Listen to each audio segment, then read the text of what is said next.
Hey, it's me. I'm back. I'm the lady from Let's Talk Television. I decided to do an oral recap today. As much writing as I had to do to create this little video, which won't be that short. I'm not sure if I'll do this again, but let's try it out. Alright, I got my notes here. Okay, this episode was called Stolen Kisses. It's Season 3, Pretty Little Liars. My version is going to be called Bonding Moments. The first thing we had in the beginning is the girls talking about the website that they found last week. Oddly enough, all those clues that Mona gave them were not the password. I find that very odd, okay? During this time at the start, Emily makes a date to meet up with Nate at some location where she used to hang out with Maya. Okay, and then Aria is with her father next. He gives her the news that Meredith did get the job at the school. Yeah, Aria was not very excited about that. And I'm trying to learn to pronounce her name as Aria, not Aria. Aria. Aria. Okay, not easy. And then Em is with Nate at the lake. That's what we see next. And they're talking about Maya and going on about that happy time. And then Aria meets up with Ezra, and his mother is in town. Turns out Ezra Fitz, his real name is Fitzgerald. Interesting, right? He had cut it off to Fitz because he didn't want to be identified with the Fitzgeralds. So Mom's there, she invites them to some type of benefit type thing, and then she leaves, and then Ezra tries to talk Aria out of going to the benefit because he says there's other things that they could do. And then Spencer can't get into the computer. She's still trying to find that password. And at some point, I guess, Hannah recommends Caleb for that job. She hasn't talked to him since they broke up, it seems. And then we go on, and Toby shows up during this situation where Spencer is with Hannah at the house, and he is furious. I guess he, you know, it's funny, I didn't have the volume on the whole time that I was rewatching this. But I know it was something about Jason and the crashed car and how Jason has disappeared. He's not at his house. His car is gone. And anyway, Toby was really upset, and he looked really, really fine, ladies. I know you girls saw that. Anyway, Spencer has sent Hannah upstairs while they were having their little discussion, her and Toby, but then it seems Hannah was on the stairwell, so she kind of probably heard a little bit of that. Anyway, so Toby leaves mad. And then we go back to Emily, and she's gone over to Pages to apologize about the drugs that were in the flask, but she can't really explain all of it at the house. I guess she's afraid someone will hear her, so she says she'll tell her more details later, so I assume they must have planned to meet up because they did meet up later. And then Hannah has gone over to the Radley Asylum, and Ren tells her that they want to send Mona to a different location in Saratoga, or the place might be called Saratoga. And, you know, Hannah's not really happy about that, but Ren has planned to talk to the doctors and see what he could do. And then let's see, Spencer meets up with Caleb and asks him for help on the password situation, and he agrees to talk to her about that later.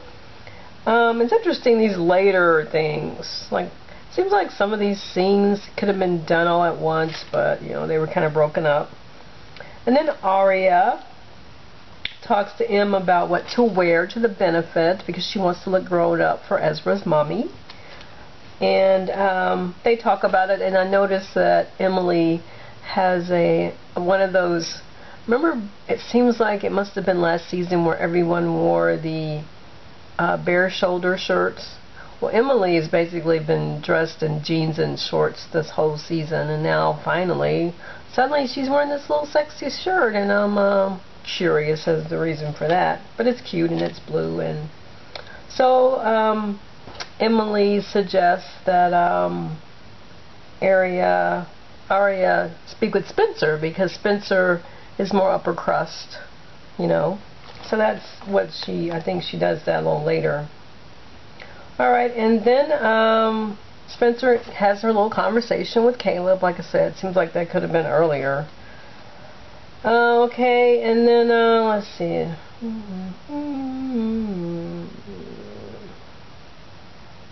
Oh, after Spencer decides the time to meet up with Caleb, she gets a text from A, and it says that after Mona is gone, Hannah is next. Woo, woo, woo, I'm scared, right? So she's pretty convinced, this A is convinced that Mona's going to be out of town. So obviously she has something to do with that. Okay, then the girls meet up to discuss what they've learned so far in the episode. And then,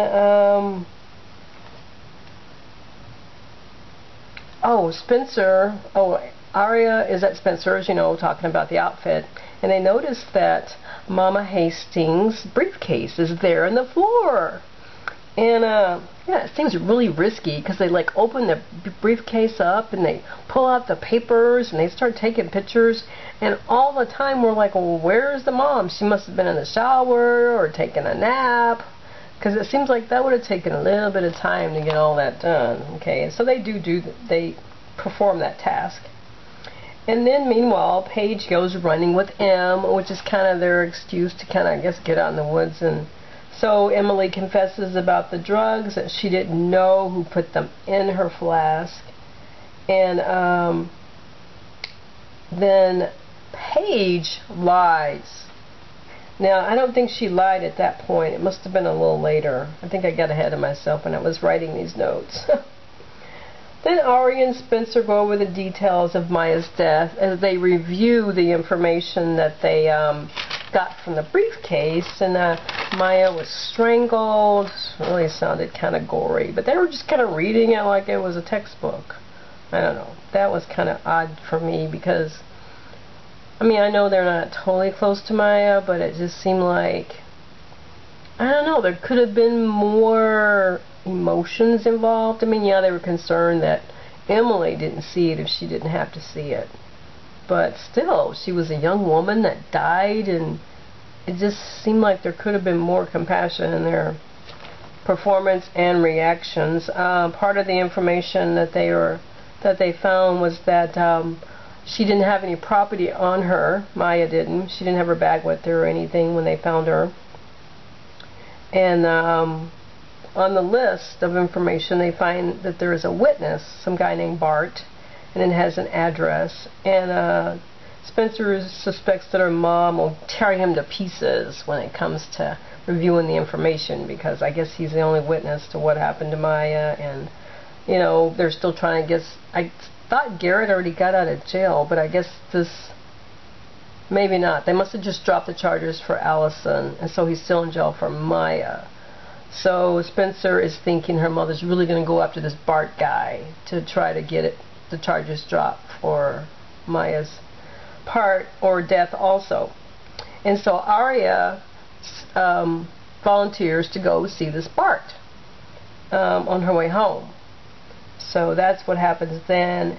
And after that, we get the lie that Paige tells Emily. She's like, you came over to my house, and I could tell you were drunk, so you came in the house, and she took the opportunity to kiss her.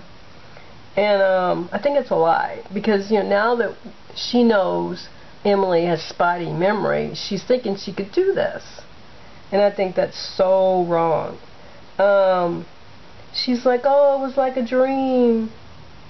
And Em says she didn't remember.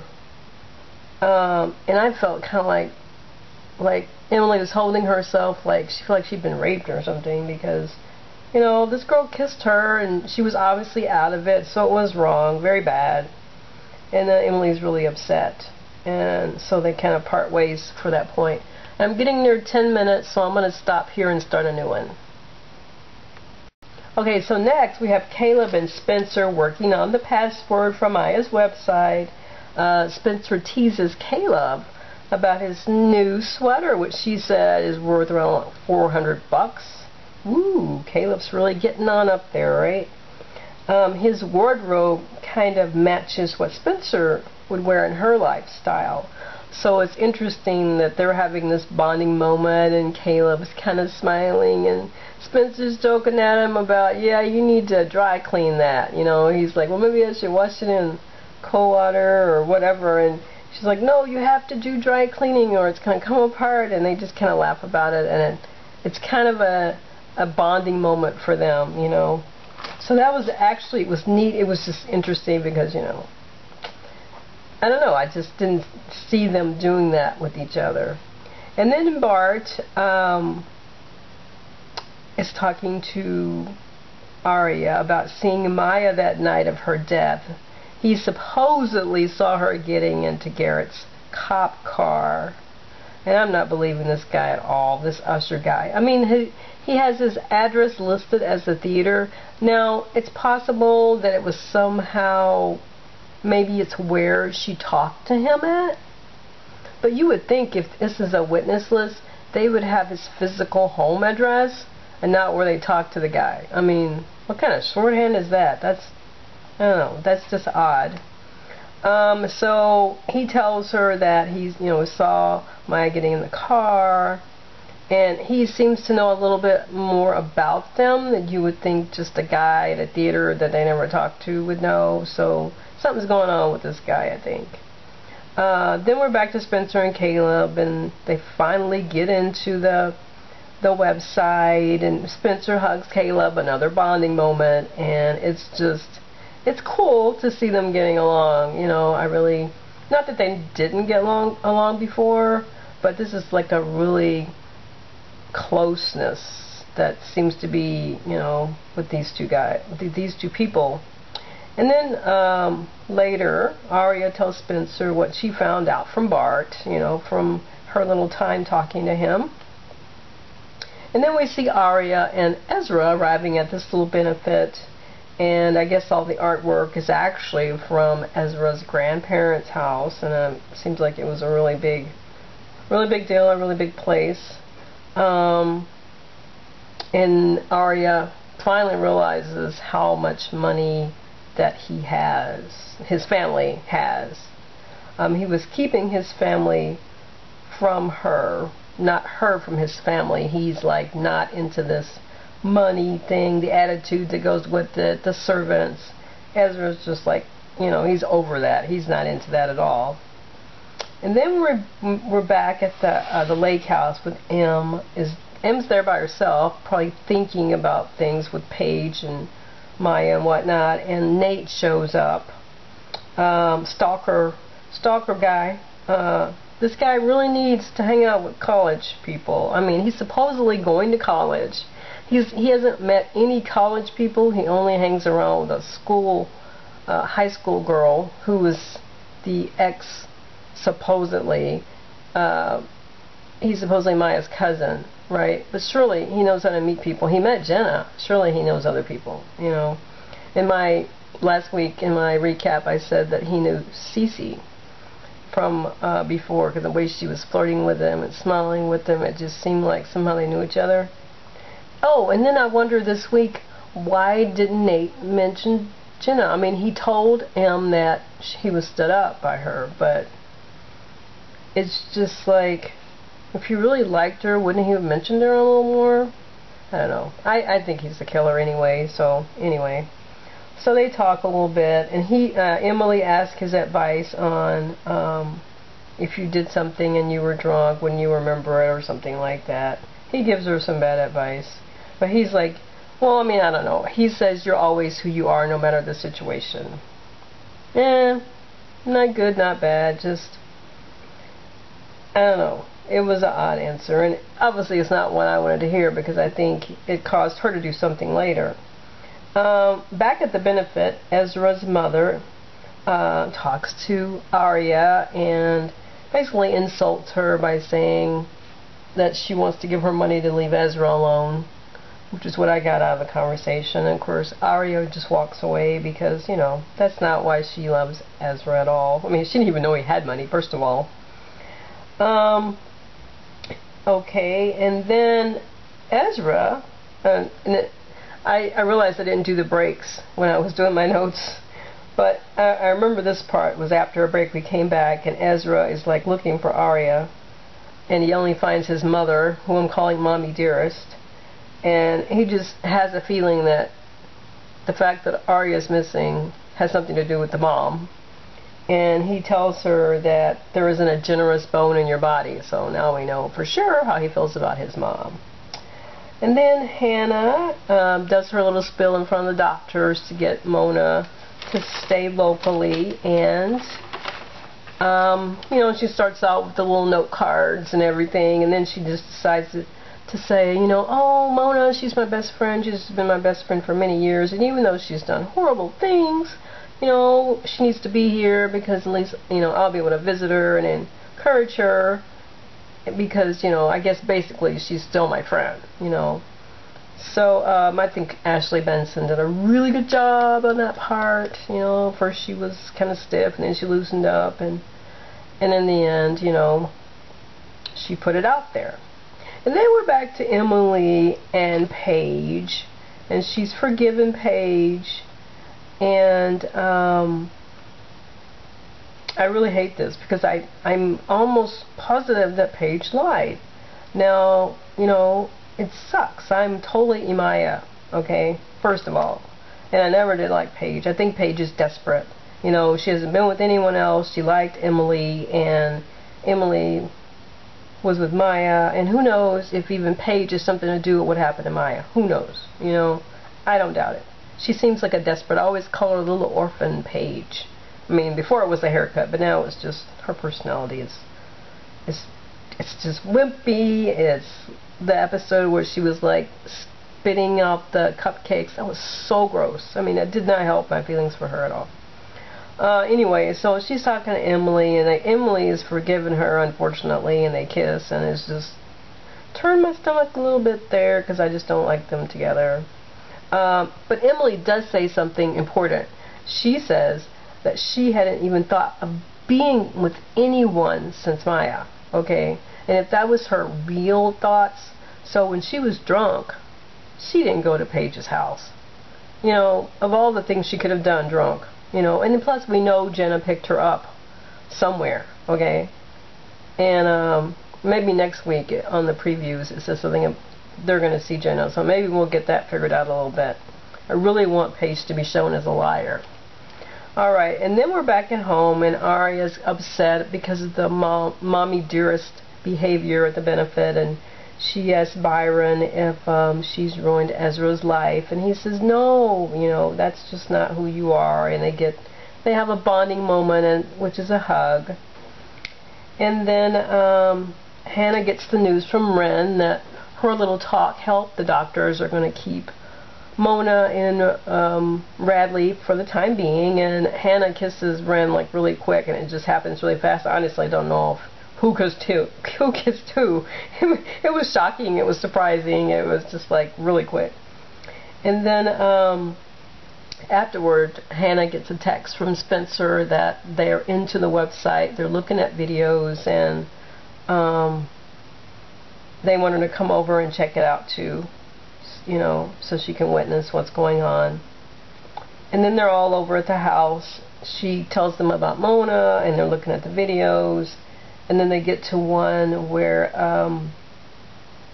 must have been Maya's last few minutes, and it looks like I'm going to have to wrap this up on a different video. Okay, this should be the last one. I just don't like to get past 10 minutes. It takes too long to upload if they're longer. So we're near the end, and they see the little thing where on the website where Maya is she's saying, I don't want to be scared, I want to do this, I want to do this or something, and they show like lights kind of in the background, like, you know, police car lights. And then that's as much as we see this week, because the girls, you know, they've called Hannah and they're trying to get Emily to come over so they can watch the rest of it. and we see her and Paige swimming, and so her phone is ringing, but she's not hearing it. And man, anyway, I just keep thinking about the fact that I think Paige lied. Anyway, so, and then the last scene is of the hoodie person, that's what I call them.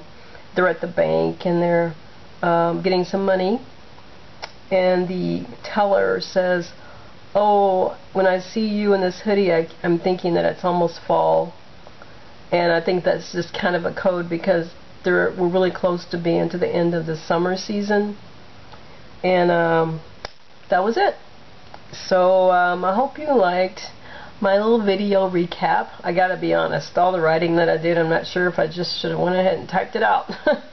Oh, but anyway, let's see what people think about doing it this way. And I will talk to you either at the website, or hopefully I'll get comments here on YouTube. See what you have to say about all this. Alright, until next time, have a great week.